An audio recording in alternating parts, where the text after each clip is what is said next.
Hello friends, आज की video में आपका स्वागत है। आज की वीडियो में हम class 10th math chapter first का इंट्रोडक्शन देखेंगे, वास्तविक संख्याओं का। तो बिना टाइम गवाए इंट्रोडक्शन स्टार्ट करते हैं। तो देखिए फ्रेंड्स, आपने क्लास 9th में संख्या पद्धति में बहुत सारी संख्याओं के बारे में पढ़ा है, ठीक है। वास्तविक संख्या क्या होती है इसको बताने से पहले मैं आपको उन सभी संख्याओं के बारे में बता देता हूँ, ठीक है, ताकि आपको आगे चल के कोई दिक्कत ना आए। तो सबसे पहले हम बात करेंगे प्राकृतिक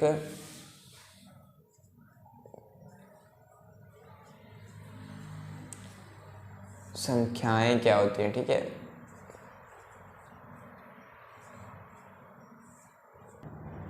तो फ्रेंड्स, ऐसी संख्याएं जिनका उपयोग हम वस्तुओं को गिनने के लिए करते हैं उन्हें हम प्राकृतिक संख्याएं कहते हैं, ठीक है फ्रेंड्स। जैसे कि मेरे पास दो पेन हैं, आप क्या कर रखे हैं ना, ये मार्कर्स। तो आप इन्हें कैसे गिनेंगे, ऐसे गिनेंगे 1 2। तो 1 और 2 जो हम इन नंबर्स का यूज़ कर रहे हैं वस्तु को गिनने के लिए, इन्हीं को हम प्राकृतिक संख्याएं कहते हैं, ठीक है। तो जैसे अगर मैं आपको बताऊं प्राकृतिक संख्याएं, तो 1 हो गया, ठीक है, यहाँ पर मैं लिखता हूँ 1 हो गया, 2 3 4 5 एट इन्फिनिटी, ठीक है, अनंत तक। 1 से लेकर के अनंत तक की जितनी भी संख्याएं होती हैं वो सब प्राकृतिक संख्याएं होती है और इनका उपयोग हम वस्तुओं को गिनने के लिए करते हैं, ठीक है। और अब देखिए फ्रेंड्स, जो प्राकृतिक संख्या है उसमें क्या किसकी कमी है, जीरो की कमी है, ठीक है। तो पूर्ण संख्या है, नेक्स्ट आता है अपना पूर्ण संख्या है, ठीक है। पूर्ण मार्कर अच्छे से चल नहीं रहा है जी वाला। पूर्ण संख्या है, ठीक है। पूर्ण संख्या है, वोल नंबर्स क्या होते हैं याद रखिएगा फ्रेंड्स। प्राकृतिक संख्याओं को n कैपिटल N से डिनोट करते हैं और पूर्ण संख्याओं को W कैपिटल W से, ठीक है।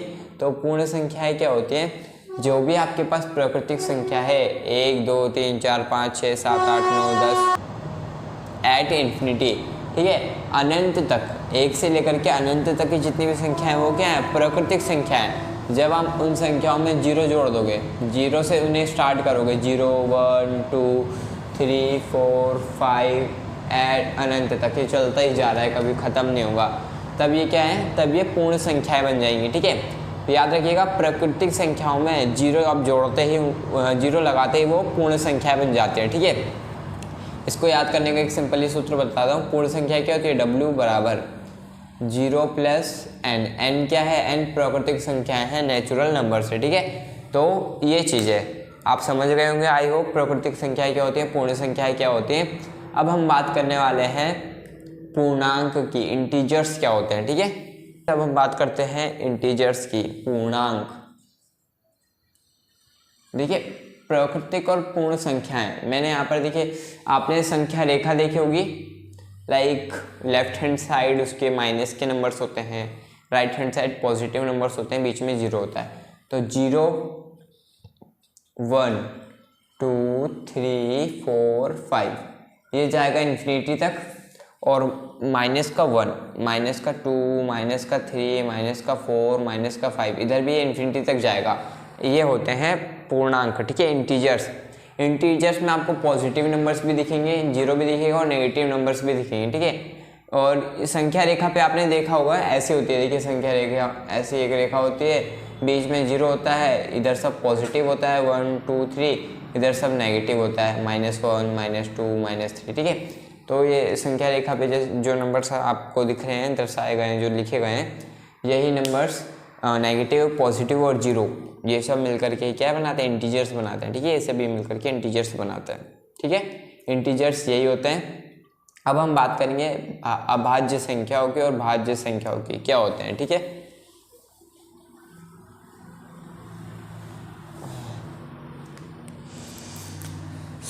भाज्य संख्याएं, भाज्य संख्याएं, भाज्य संख्याएं क्या होती है फ्रेंड्स, ऐसी संख्याएं जो स्वयं से एक से और अन्य संख्या से भी विभाजित हो सकती हैं, ऐसी संख्याओं को हम भाज्य संख्याएं कहते हैं। कहने का मतलब है फ्रेंड्स, ऐसी संख्याएं जो स्वयं स्वयं के पहाड़े में आए, एक के पहाड़े में भी आए और किसी के पहाड़े में भी आए, ठीक है, यानी कि उससे कट जाए। जैसे कि 4 6 8 10, ये चलता जाएगा इन्फिनिटी तक, ये भी अनंत तक, ठीक है। अनंत तक मतलब फ्रेंड्स बहुत आगे, ठीक है, जहाँ तक आप काउंट ही नहीं कर सकते कभी, ठीक है, वही इन्फिनिटी होता है। तो देखिए 4, ठीक है, मैंने कहा कि स्वयं से कटे, 4 के पहाड़े में आता है तो 4 के पहाड़े में आएगा तो 4 को हम 4 से काट सकते हैं, ठीक है। 1 के पहाड़े में तो सभी कुछ आ जाता है, ठीक है, और 2 के पहाड़े में भी आता है, ठीक है। तो देखिए 4 के पहाड़े में आता है, स्वयं से कट रहा है, 1 से भी कट रहा है, और किसी अन्य संख्या के पहाड़े में भी आ रहा है, जैसे कि 2 के पहाड़े में आ रहा है। तो 4 क्या है, एक भाज्य संख्या है। अगर हम 6 की बात करें तो 6, ठीक है, यहाँ लिखता हूँ मैं 6 देखिए 6 किन किन के पहाड़े में आता है, स्वयं के पहाड़े में भी आता है, 6 से भी कट जाएगा, जो खुद के पहाड़े में आएगा खुद से तो डिवाइड हो जाएगा, भागा चला जाएगा, कट जाएगा। 2 के पहाड़े में भी आता है, देखो 1 के पहाड़े में भी आता है, और फिर 3 के पहाड़े में भी आता है। तो ये क्या है, स्वयं और 1 के अलावा 3 और संख्याओं के पहाड़े में भी आता है, 3 और संख्याओं से भी ये विभाजित हो जाएगा, यानी कि कट जाएगा, ठीक है। काटने पर जो रिमाइंडर होता है वो 0 आ जाएगा। इसका मतलब ये भी क्या है, एक भाज्य संख्या है। और 8 अगर हम लें तो 8 2 से कटेगा, 4 से कटेगा, 8 खुद से कटेगा और 1 से कटेगा, तो 8 भी एक भाज्य संख्या है, ठीक है। अब हम बात करते हैं अभाज्य संख्या होगी, ठीक है। अभाज्य संख्याएं क्या होती है, अभाज्य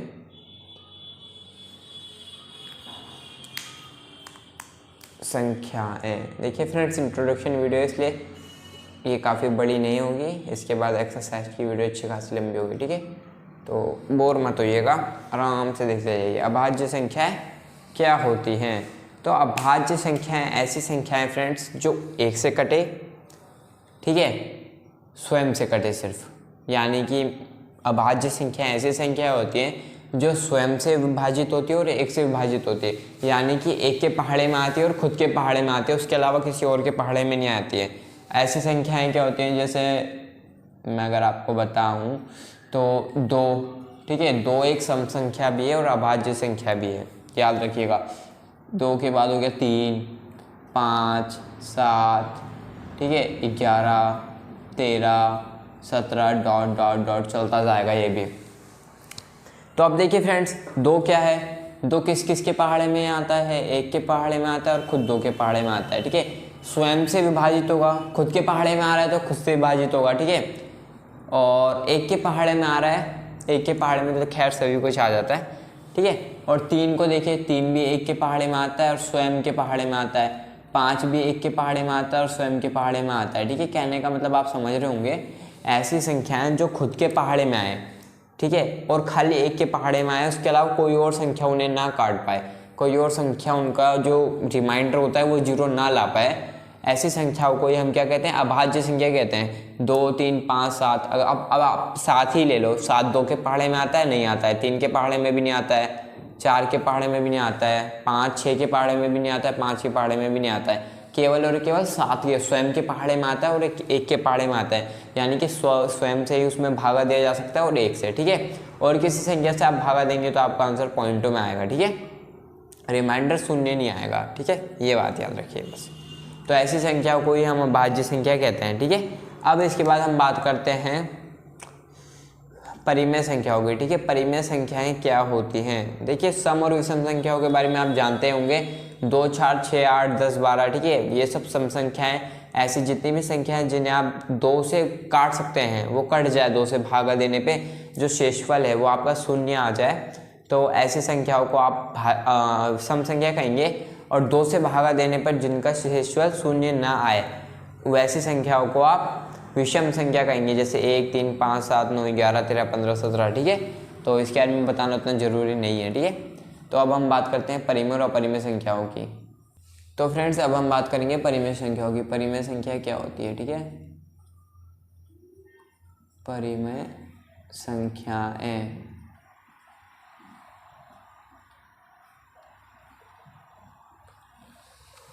तो परिमेय संख्या देखिए कि फ्रेंड्स क्या होती है, याद रखिएगा, ऐसी कोई भी संख्या जिन्हें आप p/q के रूप में लिख पा रहे हैं, जहां ये कंडीशन है q does not equal to 0 और p व q का जो HCF है, ठीक है, HCF वो 1 है, तब वह संख्या क्या कहलाएगी, परिमेय संख्या कहलाएगी। ठीक है, जैसे कि मैंने लिखा एग्जाम्पल के तौर पर मैं लिख देता हूँ 3/2, 7/9, 11/1, माइनस का 2/1, माइनस का 5/7। ठीक है, तो ये सब क्या है, ये सब परिमेय संख्या है। परिमेय संख्या क्यों है, मान लेते हैं कि ये जो 3 है ये p की जगह पे है, 2 है ये q की जगह पे है, तो p/q के रूप में 3/2 लिखा ही हुआ है, यानी कैसे लिखा है ना, p/q बराबर p की जगह पे 3, q की जगह पे 2। ठीक है, ये है। और q की जो वैल्यू है वो 0 के इक्वल नहीं है। ठीक है, q की वैल्यू क्या है, कितनी है, यहाँ पर 2 है, ना कि 0 है। अगर 0 होती तब ये परिमेय संख्या नहीं होती, क्योंकि एट इन्फिनिटी पर इसका ये इन्फिनिटी पर पहुंच जाता। ठीक है, इसलिए एक परिमेय संख्या फिर नहीं होती, लेकिन ये सारी कंडीशन को फॉलो कर रहा है। ठीक है, इन दोनों का आप HCF निकालोगे तो वो कितना आएगा, आपको पता है, 1 आएगा। तो ये क्या है, एक परिमेय संख्या है। ठीक है, ऐसी संख्या को फ्रेंड्स परिमेय संख्या कहते हैं। याद रखिएगा फ्रेंड्स, अगर q की वैल्यू 0 के इक्वल हो गई, ठीक है, तब वो परिमेय संख्या नहीं होगी। जैसे अब मैंने आपके सामने लिखा, ठीक है, 2 मिनट रुकिए, जैसे मैंने आपके सामने लिखा 1/0 और 0/1, मैंने कहा इन दोनों में से आप बताइए कौन सी परिमेय संख्या है। तब आप क्या बताएंगे मुझे, इनमें से कौन सी परिमेय संख्या है और कौन सी नहीं है। तो देखिए कंडीशन क्या है, q की वैल्यू 0 नहीं होनी चाहिए। ठीक है, 0/1 तो एक परिमेय संख्या होगी भाई, क्योंकि q की वैल्यू कितनी है, q की वैल्यू 1 है। ठीक है, बट 1/0 परिमेय संख्या नहीं हो सकती, क्योंकि जो q है, q की जगह पे कितना है, 0 है, q की वैल्यू कभी 0 हो ही नहीं सकती। ठीक है, तो याद रखिएगा 1/0 एक परिमेय संख्या नहीं है, और जो 0/1 है वो एक परिमेय संख्या है। ठीक है, अब हम बात करेंगे अपरिमेय संख्याओं की। अपरिमेय संख्या क्या होती है, और उसके बाद हम बात करेंगे वास्तविक संख्याओं की, और इंट्रोडक्शन वीडियो खत्म। ठीक है, अब बात करते हैं फ्रेंड्स अपरिमेय संख्याओं की। अपरिमेय संख्याएं क्या होती हैं।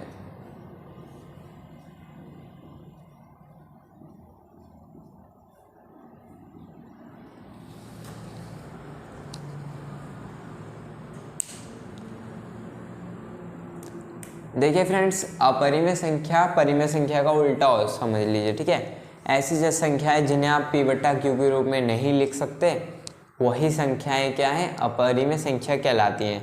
याद रखिएगा फ्रेंड्स, मैं आपको एक ट्रिक बता देता हूँ। कोई भी अभाज्य संख्या पर, ठीक है, अभाज्य संख्या क्या होती है मैंने बताया था, एक बार रिकॉल कर लीजिए, अगर नहीं आ रहा तो पीछे जा करके देख लीजिए। अभाज्य संख्या पर अंडर रूट लगा दोगे तो वो एक अपरिमेय संख्या बन जाएगी। ठीक है, ये बात आपको याद होनी चाहिए।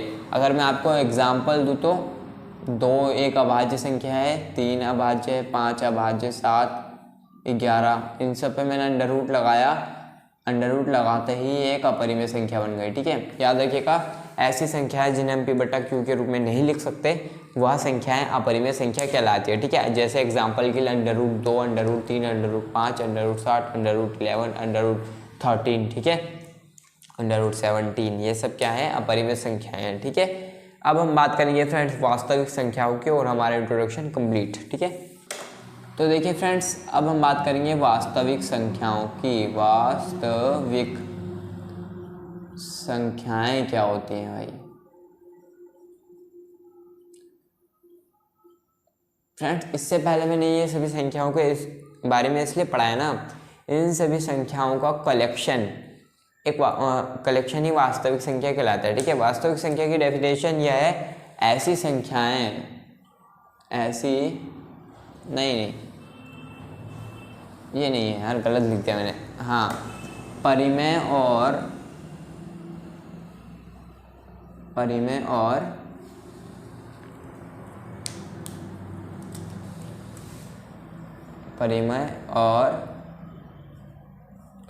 अपरिमेय संख्याओं के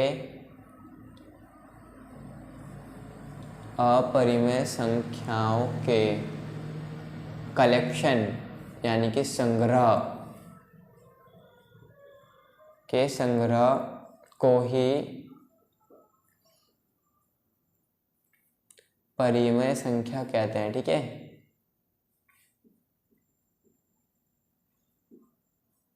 परिमेय संख्याएं कहते हैं। ओ सॉरी, परिमेय नहीं यार, क्या गलत लिख रहा हूँ मैं, गलत है यार। संग्रह को ही वास्तविक संख्या कहते हैं, ठीक है, वास्तविक संख्या कहते हैं। ये इसकी डेफिनेशन है, लिख लीजिए। उससे पहले जितना भी मैंने आपको बताया और आपने इमेज में देखी डेफिनेशंस, उन सभी को लिख लीजिए, ठीक है। ये सब आपके बहुत ही काम आने वाला है इस चैप्टर में। तो वास्तविक संख्याएं क्या होते हैं आप जान लेंगे। देखिए, परिमेय और अपरिमेय संख्याओं के अंदर सभी संख्याएं आ जाएंगी, ठीक है। इसलिए परिमेय और अपरिमेय संख्याओं के संग्रह को हम वास्तविक संख्या कहते हैं। ये बात आपको पता होनी चाहिए। तो फ्रेंड्स, मिलते हैं अगली वीडियो में, तब तक के लिए बाय। इंट्रोडक्शन वीडियो थी, इसलिए मैंने ज़्यादा डीपली आपको नहीं पढ़ाया। अगर मैं आपको पूरा अंदर घुसेड़ देता तो फिर आपको ज़्यादा भारी बोझ लगने लगता है, ठीक है, पढ़ाई बोझ लगने लगती है। इसलिए मैंने ज़्यादा अंदर तक आपको नहीं पढ़ाया, ठीक है। आपको अच्छे से इजी वे में बिल्कुल सिंपल डेफिनेशन के साथ समझा दिया ताकि आप समझ जाओ। मिलते हैं अगली वीडियो में, तब तक के लिए बाय। अगर आप चैनल पे नए हैं तो सब्सक्राइब जरूर कीजिएगा, ठीक है। और वीडियो